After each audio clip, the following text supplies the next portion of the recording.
Welcome to my channel.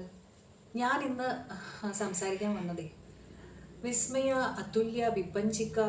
ദൈവം, ഇതെന്താ ഇത് കണ്ടപ്പോൾ സത്യം പറഞ്ഞ് ഓരോ ദിവസം ഇത് കേൾക്കും തോറും നമുക്ക് ഭയങ്കര ഫ്രസ്ട്രേറ്റഡ് ആവുകയാണ്. കാര്യം എനിക്കൊരു മോളാ, എൻ്റെ അനിയത്തിക്കൊരു മോള്, പിന്നെ നമ്മുടെ കുഞ്ഞുങ്ങൾ, നമ്മുടെ കസിൻസിൻ്റെ കുഞ്ഞുങ്ങൾ, ഇവരെല്ലാം പെൺകുഞ്ഞുങ്ങളെയൊക്കെ നമ്മൾ എങ്ങനെ വളർത്തുന്നതാ?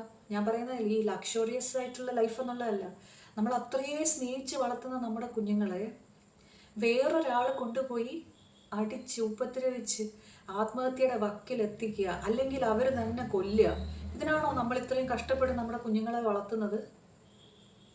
ശരിക്കും ഭയങ്കര സങ്കടം. ഓരോ ദിവസം ഇത് കേൾക്കും തോറും ഭയങ്കര സങ്കടം. ഇതിൽ നമ്മൾ ഒരുപാട് പേര് കുറ്റക്കാരുണ്ട്. അപ്പം എനിക്ക് നിങ്ങളോട് പറയാനുള്ളത്, ഇനിയെങ്കിലും കുട്ടികളെ, നമ്മൾ ഭാര്യയും ഭർത്താവും ഒരു കല്യാണം കഴിഞ്ഞ് കഴിഞ്ഞാൽ രണ്ട് വ്യത്യസ്ത സ്വഭാവമുള്ള ആൾക്കാർ വ്യത്യസ്ത സാഹചര്യങ്ങളിൽ നിന്ന്, വ്യത്യസ്ത കുടുംബങ്ങളിൽ നിന്ന് ഒരുമിച്ച് ജീവിക്കാൻ വരുമ്പം ഒരുപാട് പ്രശ്നങ്ങളുണ്ടാവും. അഡ്ജസ്റ്റ്മെന്റ് ഇഷ്യൂസ് ഉണ്ടാവും. അതിനി ലവ് മാരേജ് ആണെങ്കിലും അറേഞ്ച്ഡ് മാരേജ് ആണ്. അപ്പം ഒരുപാട് പ്രശ്നങ്ങൾ ജീവിതത്തിൽ വരും. നമുക്ക് അഭിപ്രായ വ്യത്യാസം ഉണ്ടാവും. പിന്നെ കുറേ കാര്യങ്ങൾ രണ്ടുപേരും അഡ്ജസ്റ്റ് ചെയ്യേണ്ടതായിട്ടുണ്ടാവും. ഉറപ്പായിട്ട് അതെല്ലാം ചെയ്യണം. അല്ലാതെ എനിക്ക് അഡ്ജസ്റ്റ് ചെയ്യാൻ പറ്റത്തില്ല എന്ന് വീട്ടിൽ പറഞ്ഞ് നിൽക്കുന്നതിനോട് ഒരിക്കലും അത് സപ്പോർട്ട് ചെയ്യല്ല ഞാൻ. നമ്മൾ മാക്സിമം നമ്മൾ കഴിയുന്ന രീതിയിൽ സ്നേഹിക്കുക, അഡ്ജസ്റ്റ് ചെയ്യുക, ഒരാളുടെ സ്വഭാവം മനസ്സിലാക്കി അതിനനുസരിച്ച് രണ്ടുപേരും, എപ്പോഴും ഒരു സൈഡിൽ മാത്രമല്ല അഡ്ജസ്റ്റ്മെൻറ്റ് വേണ്ടത്, രണ്ടുപേരും അഡ്ജസ്റ്റ് ചെയ്യുക. അങ്ങനെ പിന്നെ ഇതിനിടയ്ക്ക് നമ്മളെ ജീവിതം, ലൈഫ് മുമ്പോട്ട് കൊണ്ടുപോകാനായിട്ട് കഷ്ടപ്പാടുകൾ, രണ്ടുപേരും ഒരുപോലെ സപ്പോർട്ട് ചെയ്ത് കൊണ്ടുപോയാൽ മാത്രമേ നല്ലൊരു ലൈഫ് കിട്ടൂ.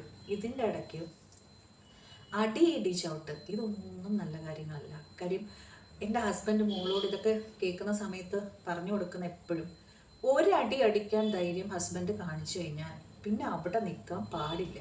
കാര്യം ഒരടി അടിച്ചു കഴിഞ്ഞാൽ ധൈര്യമായി, ഇനി എപ്പം വേണമെങ്കിലും കൊണ്ടുകൊണ്ട് നിൽക്കും. പിന്നെ നമ്മളവിടെ നിൽക്കുകയാണെങ്കിൽ ഉറപ്പായിട്ടും അവർക്ക് ധൈര്യമായി പിന്നെയും അടിക്കുന്നത്. അപ്പം അങ്ങനെ ചിന്തിക്കുന്ന ആണുങ്ങളും ഉണ്ടല്ലോ. അങ്ങനെ ചിന്തിക്കുന്ന ഒരുപാട് ആണുങ്ങളും ഉണ്ട്. ഒരിക്കലും അങ്ങനെ അടിക്കാൻ പാടില്ല എന്നും ഭാര്യമാരെ വഴക്കുണ്ടാവും.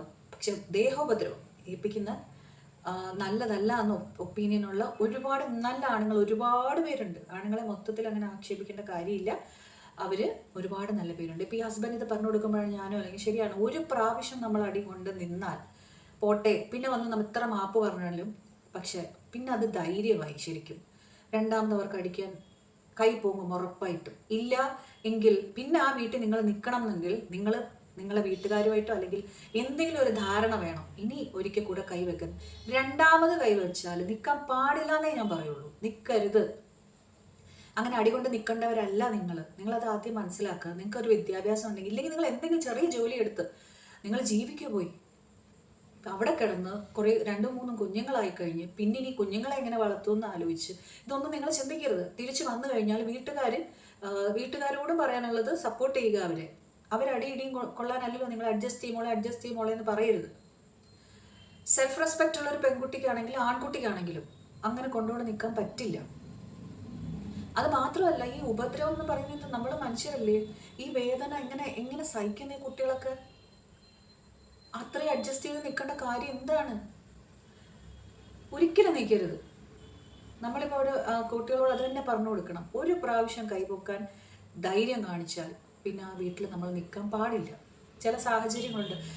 ചില ആൾക്കാർ പിന്നെ ഇത് ഭയങ്കരമായിട്ട് സോറിയൊക്കെ പറഞ്ഞ് നമ്മളെ ഇനി ഒരിക്കലും ഇങ്ങനെ ആകത്തില്ല എന്നൊക്കെ പറഞ്ഞ് കെട്ടിപ്പിടിച്ച് കരഞ്ഞ് ഇതൊക്കെ ഭയങ്കര അഭിനയമൊക്കെ കാഴ്ച നോക്കും. രണ്ടാമതും ഇവർ ചെയ്യും.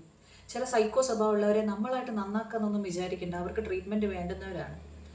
അപ്പം നമ്മൾ അവരെ നന്നാക്കുന്ന അനുസരിച്ച് നമ്മൾ ഈ ഉപദ്രവം സഹിച്ച് വേദന സഹിച്ച് അവരുടെ കൂടെ കഴിയണോ? വേണ്ട, അതിൻ്റെ ആവശ്യമില്ല.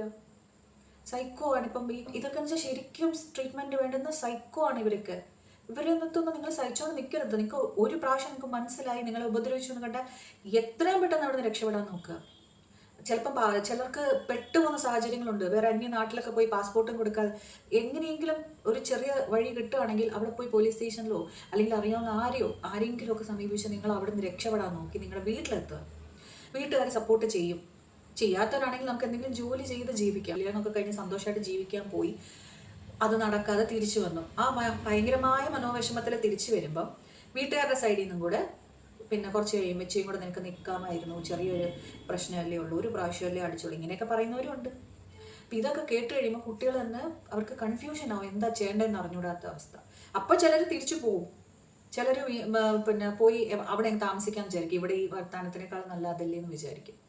അപ്പം അതുകൊണ്ട് നിങ്ങൾ അങ്ങനെയൊന്നും വിചാരിക്കണം. നിങ്ങൾ പറഞ്ഞപ്പോൾ ഞാൻ ധപ്പൻ എന്ന് പറഞ്ഞിട്ടൊരു ഹിന്ദി മൂവി കണ്ടു കേട്ടോ.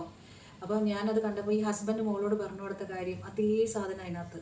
അതായത് ഒരു പ്രാവശ്യം ആ കുട്ടി അതിനകത്ത് ഹസ്ബൻഡ് വൈഫ് ഭയങ്കര ആദ്യം കാണിക്കുന്ന ഭയങ്കര നല്ല ലൈഫാണ്, ആള് ഭയങ്കര നല്ല പൊസിഷനിലുള്ള ഒരാളാണ്. അപ്പം ആൾക്ക് എന്തോ ഒരു പാർട്ടി വീട്ടിൽ നടക്കുന്ന സമയത്ത് ആൾക്ക് ഓഫീസിൽ എന്തോ ആൾക്ക് പ്രൊമോഷൻ കിട്ടുമെന്ന് വിചാരിച്ച് അത് കിട്ടില്ല എന്ന് ഫോൺ വന്നു.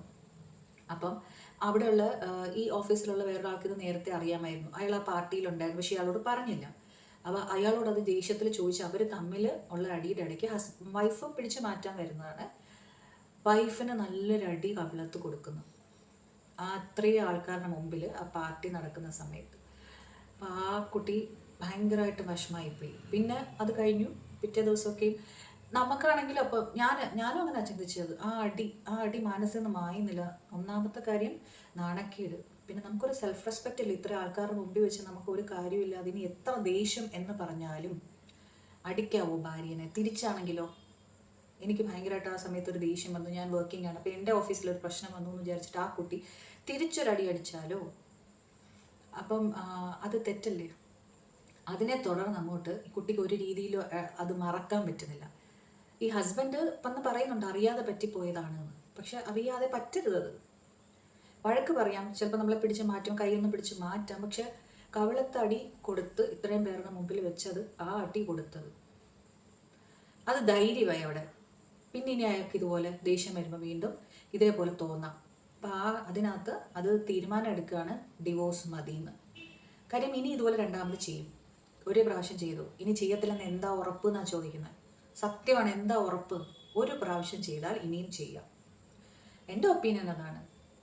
അതുകൊണ്ട് നിങ്ങൾക്ക് സ്വസ്ഥമായിട്ട് ജീവിക്കുക. ഇങ്ങനെ അടി കൊണ്ട് നിങ്ങൾ പേടിച്ച് എങ്ങനെ ജീവിക്കും? അതെങ്ങനെ പറ്റും? അങ്ങനെ ജീവിക്കേണ്ട കാര്യം ആർക്കും ഇല്ല. നമ്മളിങ്ങനെ അടിമകളൊന്നും അല്ല ആരും.